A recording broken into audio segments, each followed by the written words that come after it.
વિદ્યાર્થી મિત્રો, છેલ્લે બોહરનો પરમાણુ નમૂનો એના બંને વિભાગ આપણે જોયા અને આખા ટોપિકનો સાર તમને કહી દઉં તો બોરે કીધું કે ભાઈ ન્યુક્લિયસમાં પ્રોટોન તો છે જ, જે રુથરફોર્ડે વાત કહી હતી એ પણ સાચી છે. ત્યારબાદ કેન્દ્રની આજુબાજુ આવી વર્તુળાકાર કક્ષાઓ છે અને એ જે કક્ષાઓ છે એ સ્થિર કક્ષાઓ છે અને સ્થિર કક્ષાઓ એટલે ઇલેક્ટ્રોન એ કક્ષામાં જ્યારે ફરે ત્યારે એની ઊર્જા વધે પણ નહીં, ઘટે પણ નહીં, ટૂંકમાં એની ઊર્જા અચળ રહે છે. અને આવી સ્થિર કક્ષાઓ આપણે આ રીતે બનાવી હતી, બરાબર. એમાં આ પહેલી સ્થિર કક્ષા કહેવાય, આ બીજી સ્થિર કક્ષા કહેવાય, આ ત્રીજી કહેવાય અને આ ચોથી સ્થિર કક્ષા કહેવાય ઇલેક્ટ્રોનની, બરાબર. અને ઇલેક્ટ્રોન આ બધી કક્ષાઓમાં આ રીતે ફરી શકે છે. શરૂઆતમાં જ્યારે એ ધરા સ્થિતિમાં હોય ત્યારે પહેલી કક્ષામાં ફરતો હોય છે, બરાબર. અને જ્યારે ઉત્તેજિત થાય એટલે બહારથી એને જો કોઈ ઊર્જા આપવામાં આવે તો અહીંથી કૂદકો મારીને બીજી, ત્રીજી, ચોથી, પાંચમી અલગ સુધી જઈ શકે. એનો આધાર બહારથી કેટલી ઊર્જા આપી છે, નંબર 1. ત્યારબાદ આની અંદર બે પ્રકારના ભાગ મેં પાડ્યા હતા, પાર્ટ 1 અને પાર્ટ 2. પાર્ટ 1 નો અર્થ આવો મેં આપેલો કે જ્યારે ઇલેક્ટ્રોન માન્ય કક્ષામાં જ્યારે ફરતો હોય ત્યારે એની ત્રિજ્યા હોય, એનું વેગમાન હોય, એનો વેગ હોય અને એની ઊર્જા હોય. આ બધાના જે સૂત્રો છે એ માન્ય કક્ષાના સૂત્રો છે અને આપણો પાર્ટ 1 છે. અને એમાં n બદલાય, n એટલે કક્ષાઓ બદલાય એમ એનું મૂલ્ય પણ શું થઈ જાય? બદલાઈ જાય. તો એની આપણે ચર્ચા કરી. ત્યારબાદ પાર્ટ 2. પાર્ટ 2 ની અંદર આપણે ઇલેક્ટ્રોનને એક કક્ષામાંથી બીજી કક્ષામાં જ્યારે મોકલીએ છીએ એ ઘટનાને સંક્રમણ કહે છે. અને સંક્રમણ આમથી આમ પણ થાય, આમથી આમ પણ થાય. તો એ જે ગાળો છે, આખો ગેપ છે, એમાં બહારથી ઊર્જા કાં તો આવશે કાં તો અંદરની ઊર્જા બહાર જશે. અને એ જે ઊર્જા છે એ વિકિરણ સ્વરૂપે હોય છે. અને વિકિરણ આવે એટલે સ્વાભાવિક છે એની તરંગ લંબાઈ પણ આવશે, એની આવૃત્તિ પણ આવશે, એની તરંગ સંખ્યા પણ આવશે. અને સંક્રમણના જે કઈ સૂત્રો છે એમાં બ્રેકેટની અંદર, કૌંસની અંદર બે સ્થાયી કક્ષાઓનો તફાવત હોય છે, 1/ni² - 1/nf². અને એ ભાગ સંક્રમણ બતાવે છે. અને એ સંક્રમણને અલગ અલગ સંખ્યાઓ વડે ગુણો તો અનુરૂપ ઊર્જાનો તફાવત, આવૃત્તિ, તરંગ લંબાઈ અને તરંગ સંખ્યા તમને મળે. આ જે છે બોહરનો પાર્ટ 2, બરાબર. તે પણ તમને ક્લિયર હોવો જોઈએ. હવે આ જે નમૂનો છે એનો કેટલીક ખામીઓ પણ આવેલી છે. સૌથી પહેલા બોરે જ્યારે નમૂનો આપ્યો હતો ત્યારે ઇલેક્ટ્રોન જે છે, ઇલેક્ટ્રોન જરા જો બહુ સમજવા જેવી વસ્તુ છે. ઇલેક્ટ્રોને કઈ પ્રકૃતિ ધરાવે છે? કણ પ્રકૃતિ. અને એમાં કઈ નવી વસ્તુ નથી. ઇલેક્ટ્રોન એ દ્રવ્યનો કણ છે, બરાબર ને? હા, તો એ કણ જ કહેવાય. તો એ રીતે એને આખો નમૂનો આપ્યો હતો. બીજી કેટલીક અંદરની વાતો કહું તો બોરે જ્યારે નમૂનો આપ્યો હતો ત્યારે એને ન્યૂટનના નિયમોનો ઉપયોગ કર્યો હતો. ન્યૂટનના ગતિના નિયમો. આ ફિઝિક્સમાં તમારે આખું ચેપ્ટર આવશે, બરાબર. કે કોઈ પણ પદાર્થ, દ્રવ્ય ગતિમાં હોય, સુરેખ ગતિ હોય કે વર્તુળાકાર ગતિ હોય, તેના માટે ન્યૂટનના નિયમો લાગે છે અને એના ઉપર આખું ન્યૂટનનું મિકેનિક્સ છે. તો બોરે પણ ન્યૂટનના નિયમોનો ઉપયોગ કરીને જ આ બધા જે કઈ સૂત્રો સેટ કરેલા હતા. એક આ વસ્તુ છે. ત્યારબાદ બોરનો જે આ નમૂનો છે એ હાઇડ્રોજનને તો લાગુ પડે જ છે, સાથે સાથે એક ઇલેક્ટ્રોન ધરાવતા આયનોને પણ લાગુ પડે છે. આની પણ આપણે ચર્ચા કરી દીધી. તો આ બધી વસ્તુ બહુ સરસ છે અને બહુ સરળ નમૂનો છે. અને ઇલેક્ટ્રોન જ્યારે કોઈ કક્ષામાં ગતિ કરતો હોય ત્યારે એની ત્રિજ્યા એટલે કે r, એનો વેગ એટલે કે v, એનું વેગમાન એટલે કે mvr, એની ઊર્જા એટલે કે En, આ બધું શું હોય? નિશ્ચિત હોય, ફિક્સ જ હોય. બધી કરેક્ટ માહિતી આપી દીધી. ટૂંકમાં આ નમૂનો બહુ જ સરળ હતો અને રુથરફોર્ડની ખામી જે હતી એ તો એને 100% દૂર કરી દીધી. ત્યારબાદ પ્રશ્ન આવે છે અમુક ખામીઓનો. તો સૌથી પહેલી જે ખામી છે એ વર્ણપટની આપણે વાત કરીએ. વર્ણપટ જે મળે તો એ કઈ પદ્ધતિથી મળે આપણને? સ્પેક્ટ્રોસ્કોપી. આ બધી અદ્યતન ટેકનોલોજી છે જેનાથી તમે નાનામાં નાની વસ્તુને પણ માર્ક કરી શકો છો માઇક્રોસ્કોપની જેમ. તો આ બધી વર્ણપટની રેખાઓ એને મળી હતી, પણ અમુક જગ્યાએ આવી બબે રેખાઓ ભેગી થતી હતી. એને નામ આપ્યું છે ટેક્સ્ટબુકમાં ડબલેટ. શું નામ આપ્યું છે? ડબલેટ. તો આ ડબલેટ શું કામ થાય છે એનો જવાબ આની પાસે નથી. કોની પાસે? બોર પાસે નથી. યાદ રાખજો, બરાબર? એક આ એની ખામી હતી, ડબલેટનો જવાબ ના આપી શક્યો. બીજું, હાઇડ્રોજન સિવાયના પરમાણુઓના વર્ણપટને સમજાવી ન શક્યો.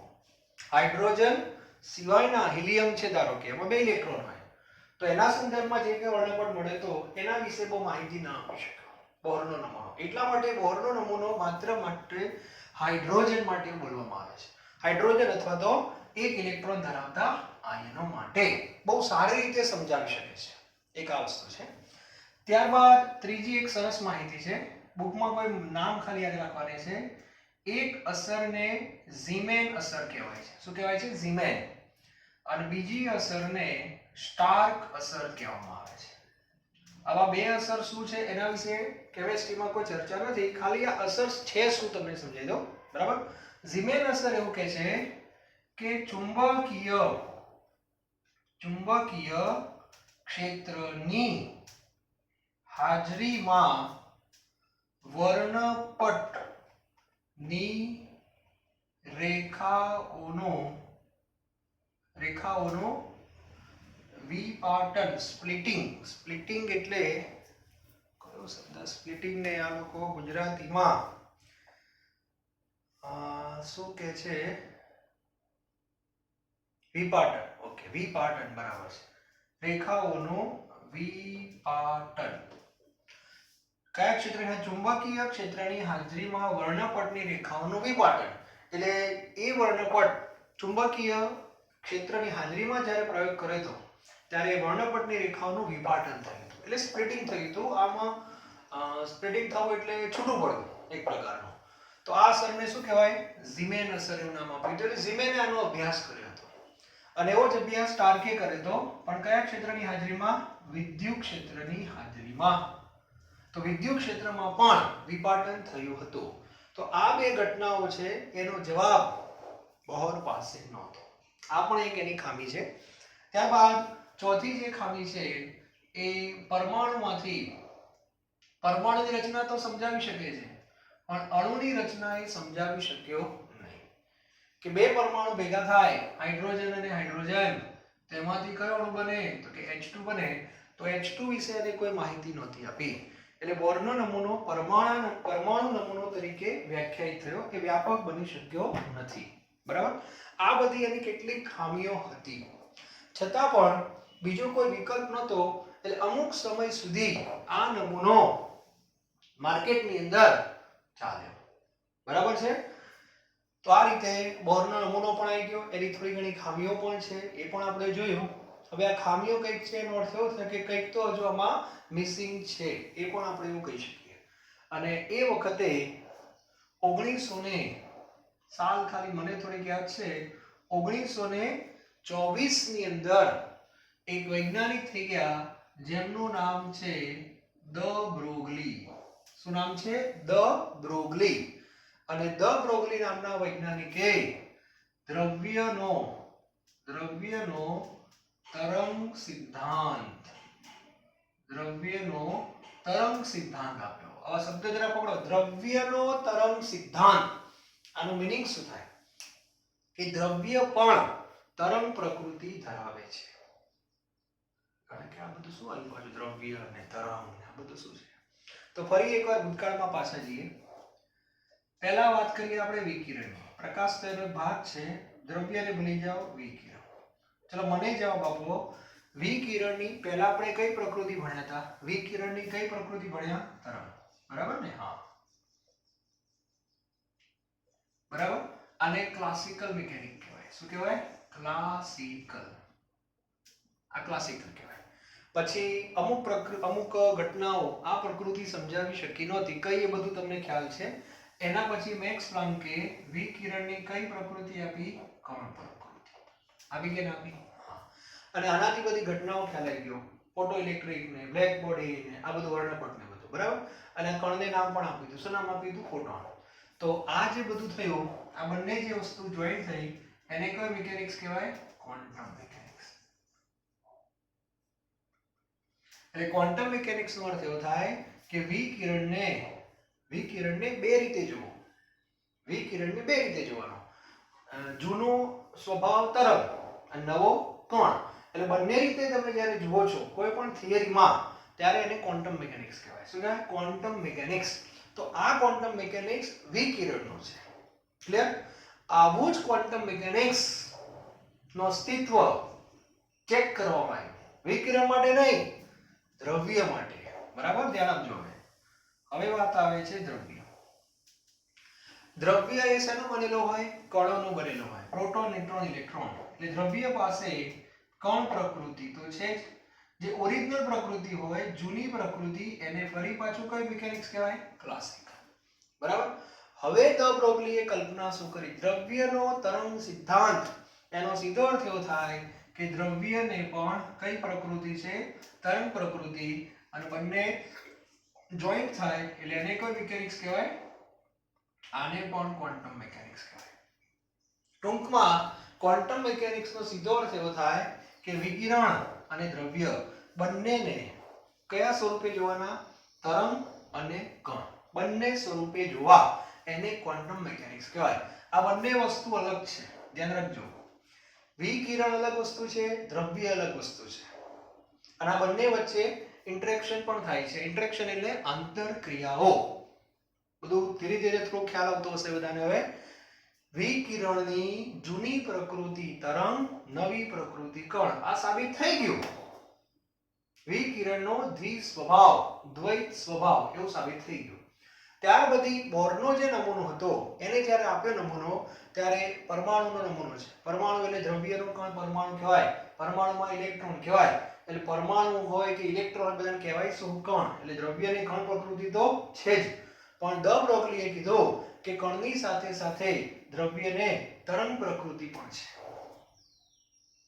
એ દ્રવ્ય પણ તરંગિત ગતિમાં આગળ વધે છે. એનું કહેવું આવું હતું. બરાબર. એટલે આ તો વિજ્ઞાન જગતની અંદર એક મોટો હાહાકાર મચી ગયો.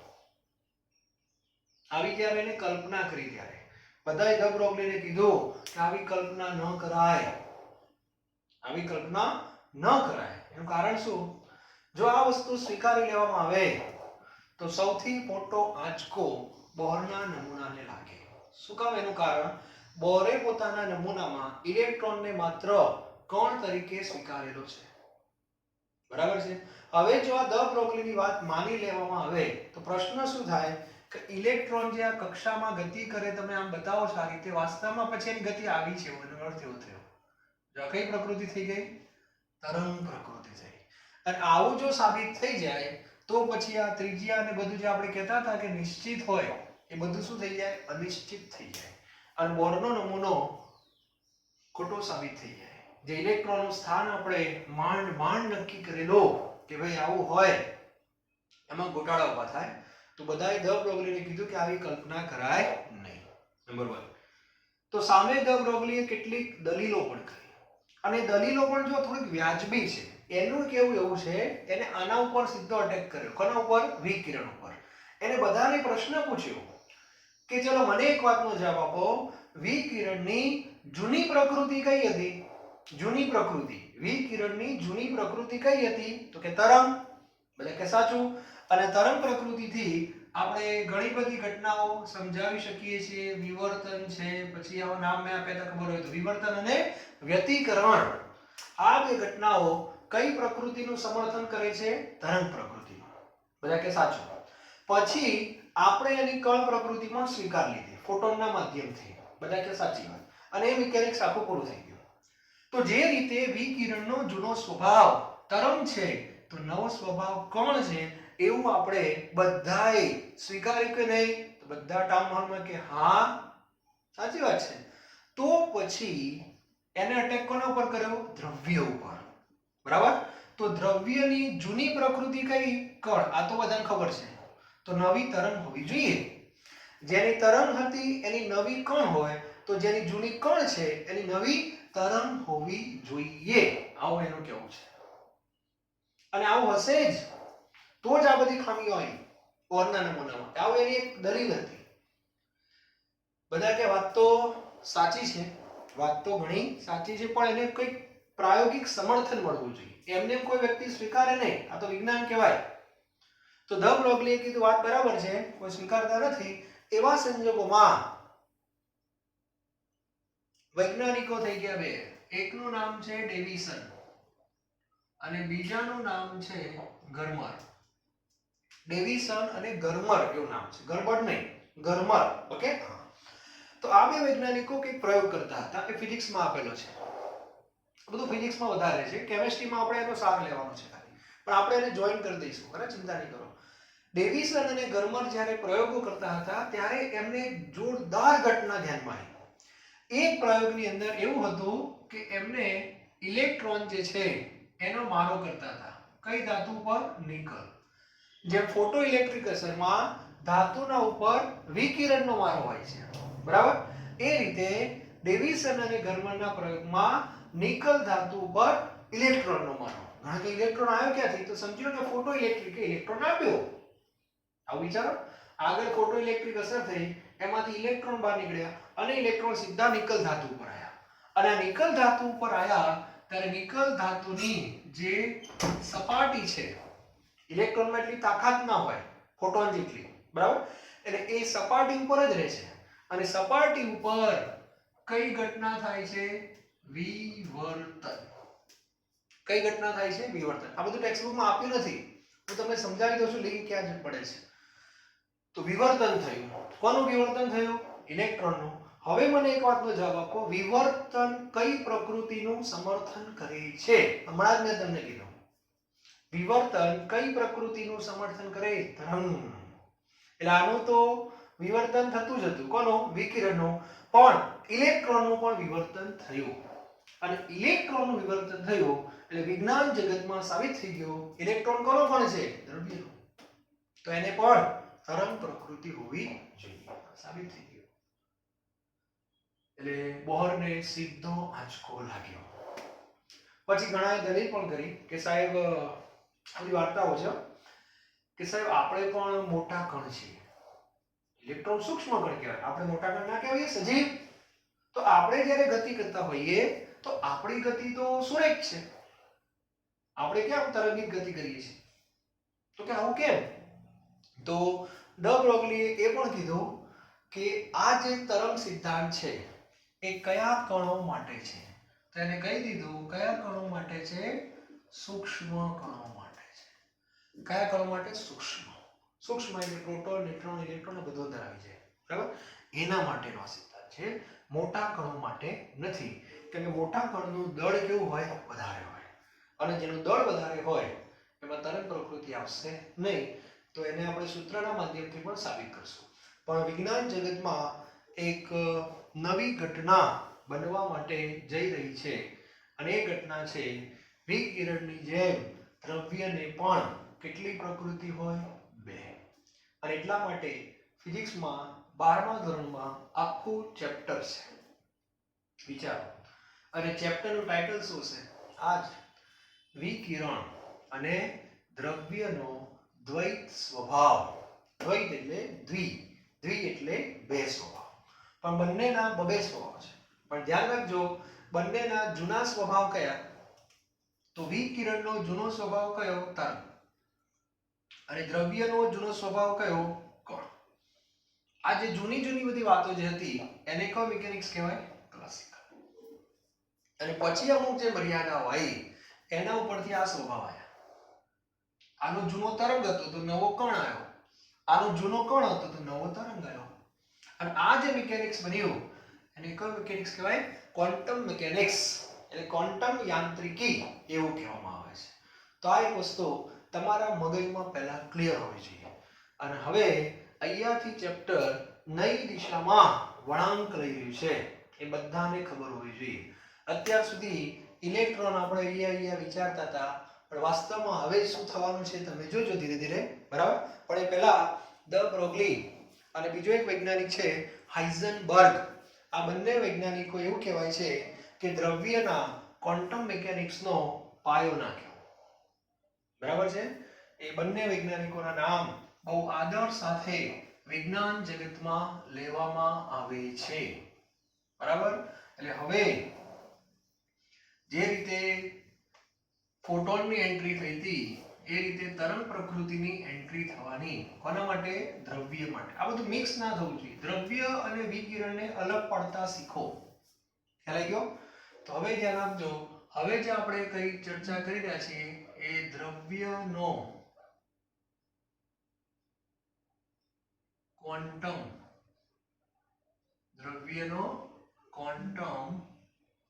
યાંત્રિકી નમૂનો, બરાબર. આ વસ્તુ છે. એટલે હવે તમારે દ્રવ્યનો ક્વોન્ટમ મિકેનિક્સ તરફ જવાનું છે અને એના માટે બે વૈજ્ઞાનિકોનો ફાળો છે. એક વૈજ્ઞાનિક મેં કીધું તમને દ બ્રોગલી, બરાબર, અને બીજો વૈજ્ઞાનિક છે હાઇઝનબર્ગ. આ બે વૈજ્ઞાનિકો વચ્ચે આવે છે અને પછી પરમાણુની રચના આખી નવેસરથી આવશે, બરાબર. એ આપણે જોઈશું. તો પહેલા વાત કરીએ આપણે દ બ્રોગલીની, બરાબર. તો દ બ્રોગલીએ હમણાં જ વાત કરીને દ બ્રોગલીએ તમને શેની માહિતી આપી? તો દ બ્રોગલી નો દ્રવ્ય તરંગ સમીકરણ, તમારે આ યાદ રાખવાનું છે. દ બ્રોગલીનું દ્રવ્ય તરંગ સમીકરણ. અને આ તરંગ સમીકરણની સાબિતી નથી, ડાયરેક્ટ તમારે સ્વીકારી લેવાનું છે, બરાબર. એટલે બધા એને પ્રશ્ન પૂછ્યો હતો કે ભાઈ ઇલેક્ટ્રોનની પ્રકૃતિ જો તરંગ હોય તો એની તરંગ લંબાઈ હોય કે ના હોય? તો કે હોય. તો એનું સૂત્ર આપો. તો એને સૂત્ર આપેલું છે લેમ્બડા. લેમ્બડા એટલે તરંગ લંબાઈ. લેમ્બડા બરાબર h/mv. આ સૂત્ર છે. લેમ્બડા બરાબર h/mv, જ્યાં લેમ્બડા એટલે દ્રવ્યની તરંગ લંબાઈ. દ્રવ્ય એટલે ગમે તે લઈ શકાય, ઇલેક્ટ્રોન લઈ શકાય, બરાબર. પછી ક્રિકેટનો દડો પણ લઈ શકાય.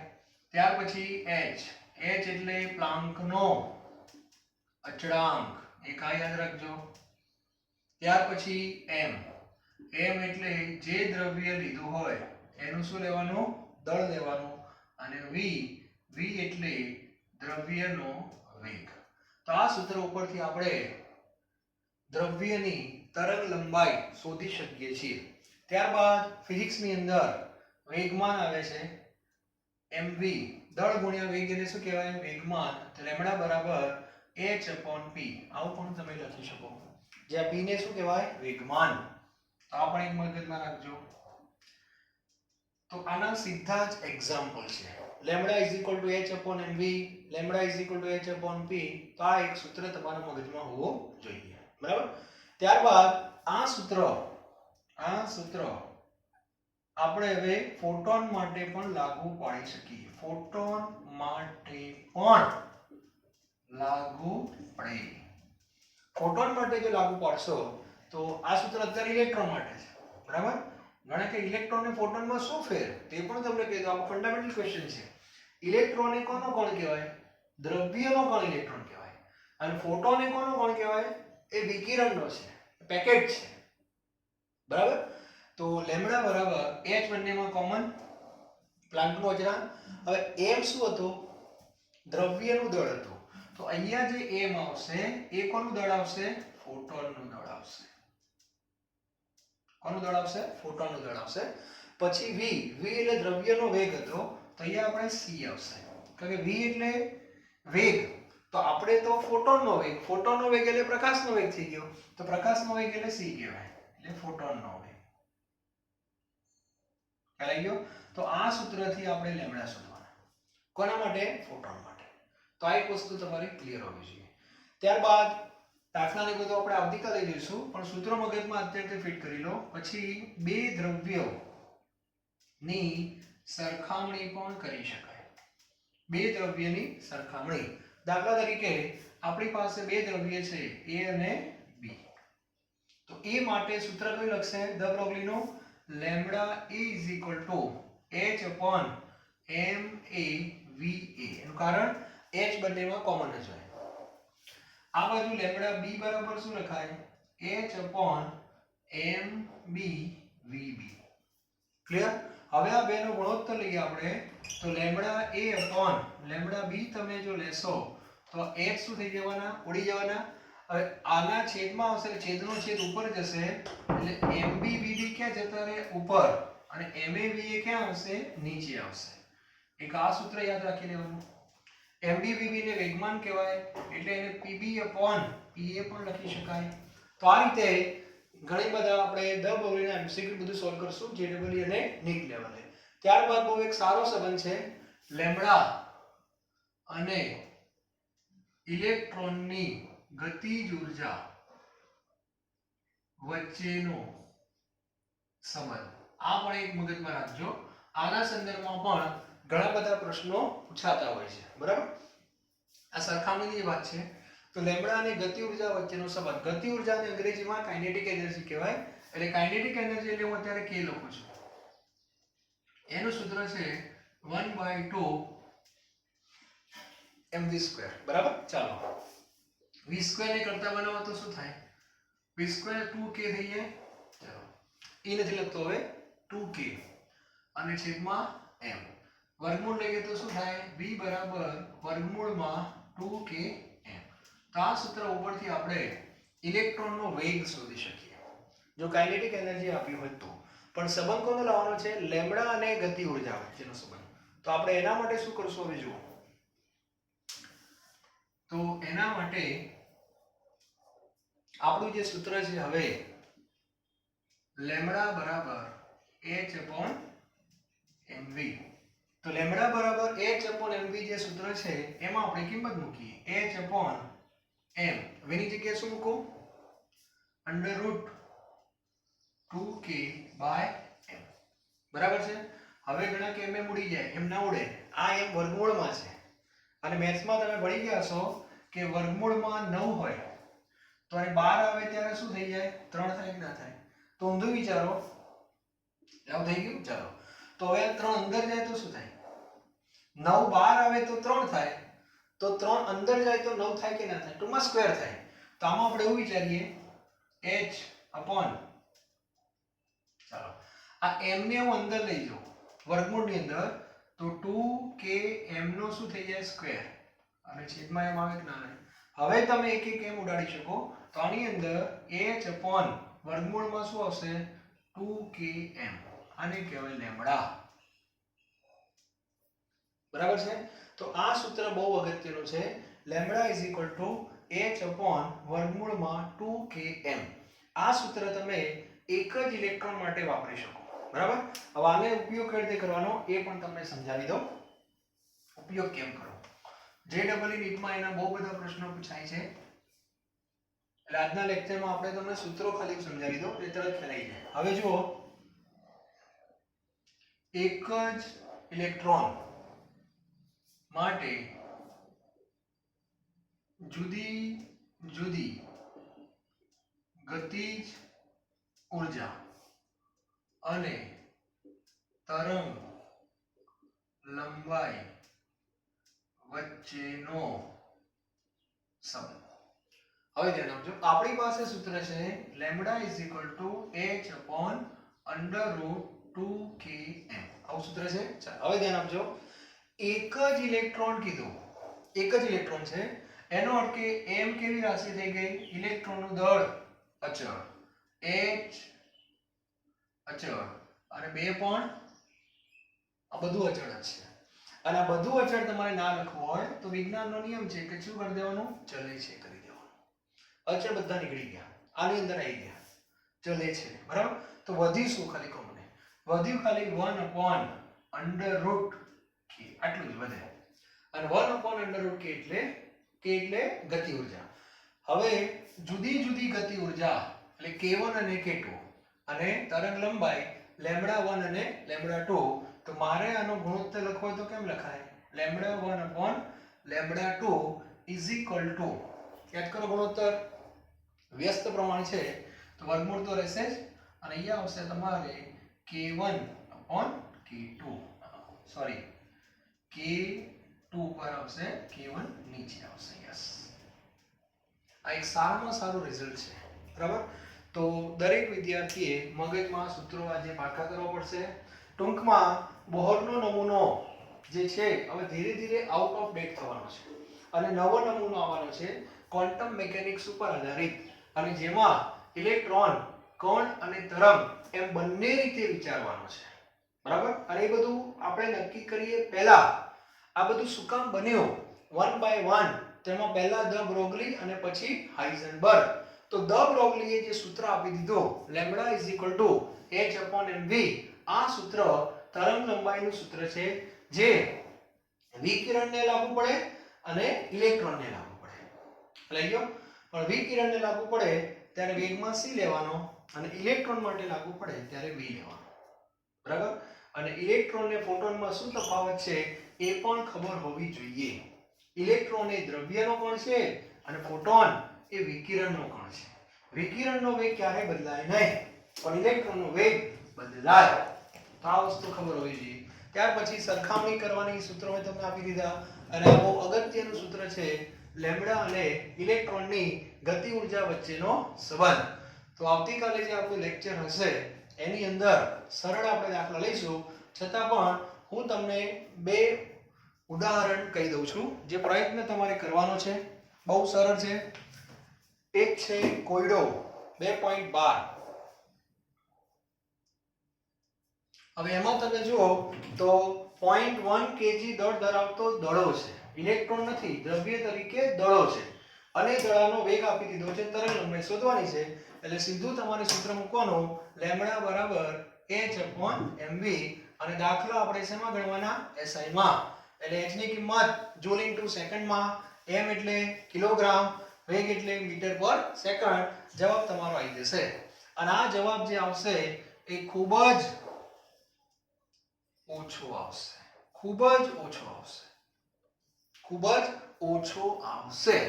એનું કારણ શું કે આ m જે છે બહુ વધારે છે, અને નીચે m વધારે હોય તો તરંગ લંબાઈ ઘટી જાય, એટલે સૈદ્ધાંતિક જવાબ આવશે, λ નો સૈદ્ધાંતિક જવાબ આવશે. બરાબર, પણ એની કિંમત બહુ જ ઓછી આવશે. ત્યાર પછી એક દાખલો તમારે ગતિ ઊર્જાનો છે. એમાં ગતિ ઊર્જા તમને આપેલી છે અને λ તમારે શું કરવાના? શોધવાના છે. તો ટેક્સ્ટ બુકમાં આ રીતે ગણેલું છે, ગતિ ઊર્જા ઉપરથી પહેલા v શોધેલા છે. બરાબર, અને એ v અહીંયા મૂક્યા ને પછી λ શોધ્યા છે. તો તમને ટૂંકો રસ્તો કહી દઉં, ડાયરેક્ટ સૂત્ર λ = h/2km. તો એના ઉપરથી ડાયરેક્ટ તમને મળી જશે. ગતિ ઊર્જા અહીંયા મૂકી દેજો, પ્રયત્ન કરવાનો છે બધાએ. બરાબર, અને છેલ્લે ફોટોનનું દળ કીધું છે.